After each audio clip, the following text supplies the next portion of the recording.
Suddenly, his phone buzzed on the table. He glanced at it, and his eyes widened in shock. The message was from Kamsi. "I can't do this anymore. I'm going to end it all." His heart raced as he stood up abruptly, grabbing his car keys. "What's wrong?" Sharon asked, startled. "Kamsi. She just sent me a text about committing suicide. I have to go," Bayo replied, rushing out of the restaurant. Sharon stood there, seething with jealousy as she watched him leave. "This girl will not rest," she muttered angrily. "I know she just wants him around. I can't keep sharing my man with another woman." Bayo sped through the city streets, his mind racing. By the time he arrived at Kamsi's apartment, it was nearly 9 p.m. He banged on the door, calling her name. There was no answer, and panic gripped him. Finally, the door creaked open. He stepped inside, and the room was dark. The sudden sound of the door slamming behind him made him jump, and the lights flicked on. Kamsi emerged from behind the curtains, laughing softly. "Oh, so you still care about me, huh?" she teased, walking toward him. She wrapped her arms around him from behind, resting her chin on his shoulder. "Kamsi, stop this nonsense," Bayo snapped, shaking her off. "What if I had gotten into an accident coming here? Do you think this is a joke?" He was furious, but Kamsi just smiled. "Sorry, Jor," she said, planting a kiss on his cheek. "I know what you want, Bayo. And trust me, Sharon can't give it to you the way I can." Her seductive tone made Bayo's heart race. Sharon, his fiancée, had decided to save herself for marriage, and Bayo had respected her decision. But here was Kamsi, the one woman he couldn't seem to resist, offering him everything he had been longing for. His willpower wavered as she closed the distance between them, and soon, one thing led to another. They had sex. Kamsi sat in stunned silence, staring at Bayo, the man she had loved for 8 long years. His words echoed in her mind, each syllable stabbing at her heart. "Kamsi, this is the end of the road for us. We can't get married. We aren't compatible. I'm AS and you're AS. I can't bring a child into this world just to suffer because of my selfish interest. Even my parents haven't supported this relationship from the start." Bayo's voice was firm but laced with regret. He was breaking her heart, ending a relationship she thought would last forever. Tears welled up in Kamsi's eyes as she reached for him, hoping to salvage what they had. "Bayo, this isn't fair. After everything we've been through, we can find another way. We could adopt. Please don't do this." Her voice trembled with desperation, but she held on to the hope that their love could survive even this challenge. Bayo shook his head, stepping back. "No, Kamsi. I'm the only child of my parents, and you know I love kids. I can't adopt. It won't work for me. We have to let go." His finality was suffocating. Kamsi collapsed onto the couch, her mind racing through all the memories they had built together. How could it end like this? Kamsi and Bayo had been inseparable since their high school days. They were the couple everyone envied, best friends, lovers, and partners in everything. Their connection was undeniable, and for 8 years they nurtured a bond that seemed unbreakable. But now, it felt as though that bond was being ripped apart by forces beyond their control. Bayo's parents had never approved of their relationship, especially his mother, a strict deaconess at their church. She always found reasons to disapprove, from Kamsi being a year older than Bayo to her belief that Kamsi would eventually manipulate him. But to Bayo, age was just a number, and his love for Kamsi had never wavered, until now. Kamsi was jolted awake by a harsh tap on her shoulder. Bayo's mother stood over her, frowning deeply. "Wake up! You can't be sleeping here on the same bed with my son. You two aren't married, and this can lead to fornication or unwanted pregnancy. I don't want that for my son," she hissed, her tone sharp and unforgiving. Kamsi, groggy and confused, slowly sat up. Bayo's mother was relentless, and it wasn't the first time she had made her feelings known. Bayo stood in the doorway, a look of helplessness on his face. "Mom, It's late. Please let her stay, he pleaded, but his mother's glare silenced him. No, Bayo, this is my house, and I make the rules. She's leaving tonight, his mother snapped. With no choice, Bayo booked a ride for Kamsi, quietly apologizing to her as she gathered her things. As the car pulled away from Bayo's house, Kamsi's heart broke a little more. It wasn't just the constant interference from his mother, but the looming threat of their genetic incompatibility that weighed on her. Bayo's decision to end things shattered Kamsi. She returned to her apartment, her mind spinning with anger and disbelief. How could he do this to me, after everything we've been through? She screamed into the empty room. Her younger sister, Sonia, who had been staying with her, tried to calm her down. Babe, calm down, Sonia said gently, placing a hand on Kamsi's shoulder. There are other fish in the sea. You'll find someone else. But Kamsi wasn't in the mood for her sister's comforting words. Shut up, Sonia, Kamsi snapped. There may be other fish in the sea, but that doesn't change the fact that I've lost the love of my life. And look at you, single and lonely, living in my house, spending my money and eating my food. Don't you dare talk to me about finding someone else. Her harsh words stung, and Sonia retreated into silence. Kamsi knew she was lashing out, but the pain was too much to bear. But as the days passed, Kamsi would come to learn that letting go wasn't going to be easy. Days after the breakup, Kamsi found herself sitting in a cafe with her best friend, Sharon. They had planned to meet to talk about anything but Bayo, and Kamsi was determined to keep it that way. Yet, despite her efforts, thoughts of him lingered. Sharon seemed cheerful, almost too cheerful, and Kamsi couldn't help but notice something was off. Kamsi's intuition was sharp, and she had sensed a shift between Bayo and Sharon. Over the last few weeks, they had been spending more time together. What Sharon didn't know was that Kamsi had already pieced things together. She knew that Sharon and Bayo were more than just casual friends now. Sharon, on the other hand, believed that Kamsi had no idea about her growing closeness with Bayo. She had promised Bayo they would keep things quiet. And on the other hand, Kamsi wasn't ready to confront her best friend about what was happening between them. For now, she played the role of the supportive friend, hiding behind a mask of innocence. It had all started at a sleepover party a few weeks ago. Kamsi hadn't been able to make it, but Bayo had gone. Sharon had been there too, along with a group of their friends. That night, after a few drinks and some harmless fun, something shifted between Sharon and Bayo. It was subtle at first, an extra glance here, a brush of the hand there, but by the end of the night, Bayo found himself seeing Sharon in a way he hadn't before. Sharon, with her radiant smile and captivating beauty, caught Bayo's attention in a way that made him question everything. His feelings for Kamsi were real, but there was something about Sharon that intrigued him. She was different, carefree, spontaneous, and full of life. He couldn't help but feel drawn to her. Bayo, caught between two women, tried to manage the situation without hurting anyone. One night, while having dinner with Sharon, she finally confronted him about it. You have to cut ties with her, Bayo.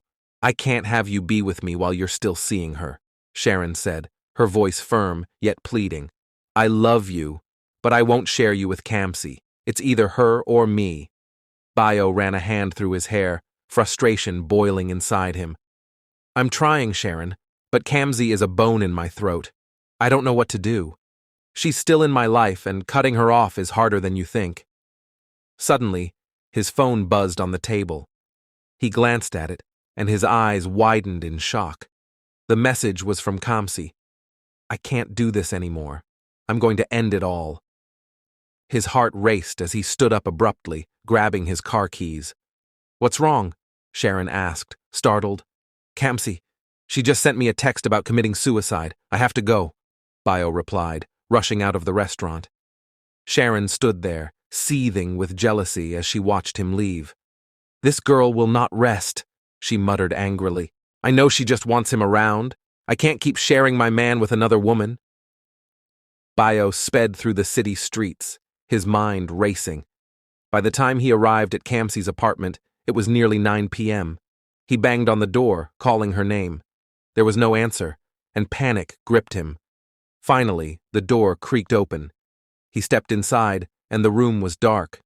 The sudden sound of the door slamming behind him made him jump, and the lights flicked on. Kamsi emerged from behind the curtains, laughing softly. "Oh, so you still care about me, huh?" she teased, walking toward him.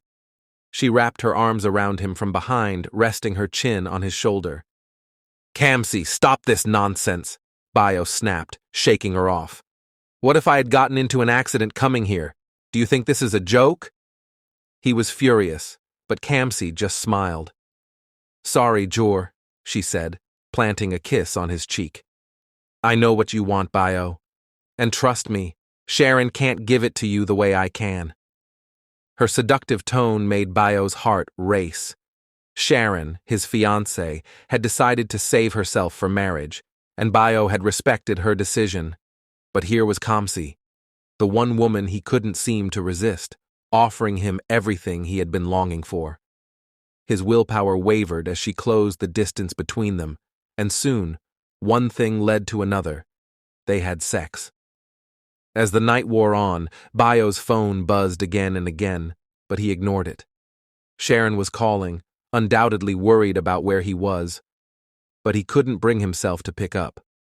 Instead, he stayed in Kamsi's apartment, drowning in his guilt. Sharon, on the other hand, lay on her couch, her mind racing with thoughts of what Bayo could be doing. What if he's with her? She thought, anxiety gnawing at her insides. The unanswered calls only fueled her fears. Eventually, exhaustion overtook her, and she drifted into a restless sleep. The next morning, Bayo walked into their apartment carrying a bouquet of roses and a box of gifts. He had rehearsed his apology all night, knowing that Sharon would be upset. "Babe, I'm so sorry I didn't come home last night," he said, kneeling beside her. "There was an emergency with Kamsi. They had to rush her to the hospital. By God's grace, she's okay now." Sharon's anger melted into concern. "Oh no, is she all right?" she asked, genuinely worried. Bayo nodded, relieved that his excuse had worked. She accepted the roses, kissed him, and let the issue go, completely unaware of the betrayal that had taken place the night before. But for Kamsi, the night had been a victory. She had managed to pull Bayo back into her arms, and the guilt he felt didn't matter. In her mind, it was only a matter of time before she got him back for good. Kamsi sat on her bed, her thoughts swirling with bitterness and determination. "I will destroy their marriage," she muttered to herself, the plan forming clearly in her mind. She had always felt that Bayo still had feelings for her, and now was the time to make her move. That evening, she called Sharon, the woman who had stolen Bayo from her. For 10 minutes, the conversation was light, but suddenly, a loud banging on Kamsi's door interrupted their chat. Panic surged through her, and she began to scream, her voice piercing through the phone line. "Kamsi, Kamsi, are you there?" Sharon yelled into the phone, fear gripping her. There was no response from Kamsi, only the sound of something crashing to the ground, as if huge men had broken into her house. Without hesitation, Sharon hung up and quickly called Bayo, the only person she thought could help. Together, they rushed to Kamsi's house, unsure of what awaited them. When they arrived, Kamsi was safe, but Bayo immediately began acting as though he were Kamsi's boyfriend, his protective stance confusing Sharon. She shot him glances, trying to signal that he was going too far, and a surge of jealousy washed over her. Why had she called him in the first place? She regretted it instantly. Sharon suggested that Kamsi come stay with her for a few days, but Kamsi declined, stating that she would rather stay with her man, Bayo. The words stung Sharon, and an uncomfortable silence fell over the group. Sharon's heart twisted with jealousy and confusion. What was happening? That night, Sharon could barely sleep. Every time she closed her eyes, images of Kamsi and Bayo together flooded her mind, and her imagination ran wild. She tossed and turned, replaying the events of the evening in her head. Why had Bayo acted that way? Why had Kamsi insisted on staying with him? She blamed herself for falling into Kamsi's trap, though she couldn't yet see the full extent of her friend's deceit. The next morning, Bayo left Kamsi to meet Sharon. He had woken up to 68 missed calls and several messages, all from her. When he arrived, Sharon was still upset, her eyes puffy from lack of sleep and the constant strain of suspicion. "I think it's time we tell her," Sharon said with a sigh. "She's your past, Bayo. She needs to move on. I can't sit by and watch you stay with her, pretending like nothing is happening. That's a big lie." Bayo looked at her, guilt written across his face. He knew Sharon was right, but he didn't want to hurt Kamsi either. The entire situation was spiraling out of control, and it was clear they needed to take action. Together, they decided that evening would be the night to break the news to Kamsi. That evening, as planned, Bayo and Sharon arrived at his house. Kamsi was still at his place. Kamsi greeted them warmly, with a smile that sent a shiver down Sharon's spine. She had prepared a delicious meal, the aroma filling the house as they sat down to eat together. "Kamsi," Bayo started cautiously, "Sharon and we've decided to get married. In a few weeks, actually." He paused, bracing himself for Kamsi's reaction. Sharon also held her breath, expecting an outburst or at least some visible sign of disappointment. But instead, Kamsi's face lit up with a smile, surprising them both. "Oh my goodness, congratulations, hun," Kamsi said, her voice full of apparent joy. "I'm so happy for you two. Really, I am." Sharon's mouth nearly dropped open in disbelief. How could Kamsi be so calm?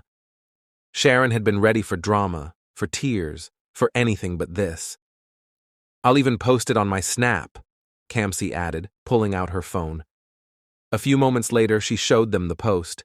"See who's getting married," with a picture of Bayo and Sharon tagged. Bayo sighed in relief, but Sharon's mind couldn't rest. Kamsi's reaction had been too perfect, too accommodating. Bayo, sensing her unease, tried to comfort her. "Nothing's going to happen," he assured her. "You don't need to worry about Kamsi, she's moved on." Bayo sat at the bar with his friend, sipping his drink with a proud smile plastered on his face. "Guy, I am so happy to land me a virgin lady, Sharon. That is my biggest flex in this marriage," Bayo boasted, his voice full of excitement. His friend, curious and a bit skeptical, raised an eyebrow. "So, is that the reason you left Kamsi?" Bayo chuckled and shook his head. "No, nah, it's not just about that. We weren't compatible, abeg. It wasn't working anymore," he said, dismissing the thought as he took another swig from his glass. The conversation shifted to other matters, and they continued to drink and laugh, merrymaking. Kamsi quietly moved out of his apartment. After hearing the news of Bayo and Sharon's upcoming wedding, and though heartbroken, she wasn't about to leave without a trace. Subtle reminders of her presence were left behind. Her favorite perfume still lingered in the air, and a bracelet lay forgotten on the nightstand. While packing, Kamsi's mind was already racing with ideas she had no intention of letting Sharon have a happy ending with Bayo. Meanwhile, Sharon was relieved. With Kamsi out of the picture, she could focus on her upcoming wedding and her future with Bayo. The excitement of starting her new life was evident in her every move. One afternoon, Sharon and Kamsi met up for a seemingly normal shopping trip to find the perfect wedding dress. The air was filled with excitement as the two friends danced around the shop to their favorite song, trying on gowns and laughing like they didn't have a care in the world. Kamsi, ever the supportive best friend, picked out the most expensive and stunning gown for Sharon, making sure she felt like a queen. As the days went on, Kamsi informed Sharon that she wouldn't be able to attend the wedding. "My mom is undergoing surgery abroad, and I need to be by her side," she explained, with a voice full of sadness. Sharon, being the understanding friend she always was, hugged Kamsi tightly. "I'll miss you, babe, but family comes first. Just don't forget to send in your gifts and pictures, though, she said, laughing lightly. Later that evening, Bayo received an unexpected call from Kamsi. Bayo, I'm leaving tomorrow for my mom's surgery. Could you drop me off at the airport? Her voice sounded soft and vulnerable, as though she were trying to tug at Bayo's emotions. Despite their history, Bayo still felt a sense of responsibility toward Kamsi and agreed to help her. As they sat in the car together, Kamsi leaned in close, her eyes fixed on his. You know, Bayo, this might be the last time we see each other. I just wanted to say, I'll always love you. Her words hung in the air like a heavy weight, and Bayo shifted uncomfortably in his seat. Kamsi, you know I care about you, but things have changed. I'm committed to Sharon now, he replied, trying to maintain his distance. When they arrived at the airport, Kamsi kissed Bayo on the cheek, her lips brushing against his skin as she whispered, Be a good boy for me. As Bayo watched her walk away, a mix of relief and guilt washed over him. He knew he had made the right choice with Sharon, but something about Kamsi always left him feeling conflicted. Despite his commitment, Kamsi had a way of making him question everything, and he couldn't shake the lingering doubts that surfaced whenever she was around. The wedding day arrived, and it was as grand and beautiful as Sharon had always dreamed. The ceremony was filled with laughter, tears of joy, and promises of a future together. Bayo stood by Sharon's side, feeling a sense of peace wash over him. He was finally ready to move on with his life. After the ceremony, Bayo and Sharon were whisked away to their honeymoon destination, a luxurious hotel that promised a perfect romantic getaway. Sharon, giddy with excitement and tipsy from the champagne at the reception, could barely contain her joy. Having never taken alcohol before, she was lightheaded and giggly as Bayo helped her out of the car. Her chief bridesmaid offered to help carry her into the hotel room, but as she collected the room key from the receptionist, a mysterious lady dressed as a receptionist appeared. Oh, I've been waiting for them. Don't worry, I'll take her to the room. It's a surprise, the woman said, her face hidden under layers of makeup and a uniform that disguised her true identity. The chief bridesmaid hesitated for a moment, but reassured by the woman's uniform, handed over the key without question. Little did she know, the woman was none other than Kamsi, who had disguised herself to carry out her twisted plan. Once inside the honeymoon suite, Kamsi led a tipsy Sharon to the bed. Sharon, still lost in a haze of excitement and alcohol, mumbled something about being excited for the honeymoon. She had no idea what was happening, as Kamsi gently laid her down and quietly slipped out of the room. Outside, Kamsi handed the room key to a dark, muscular man dressed in all black. He nodded and entered the room without a word. Sharon stirred in her sleep as the man approached, but the alcohol kept her groggy. When she felt his hands on her, she weakly protested, "No! Stop! Please don't do this." But her words were faint, and the man, driven by his own dark desires, ignored her. Meanwhile, Bayo was unloading their luggage from the car when he noticed something was wrong. The key to their honeymoon suite was missing. Panic set in as he rushed to the front desk, only to be told that the key had already been taken by the chief bridesmaid. Bayo had forgotten she mentioned taking Sharon to the room earlier. Feeling uneasy, he hurried to the suite, his heart pounding. When he opened the door, the sight before him made his blood run cold. Sharon lay on the bed, her wedding dress torn and stained with blood, sobbing uncontrollably. Bayo dropped to his knees beside his wife, unable to comprehend the horror that had unfolded. Sharon clung to him, her voice trembling as she whispered, I don't know what happened." Bayo's heart shattered. This was supposed to be their honeymoon, the start of their new life together. Instead, it was the beginning of a nightmare.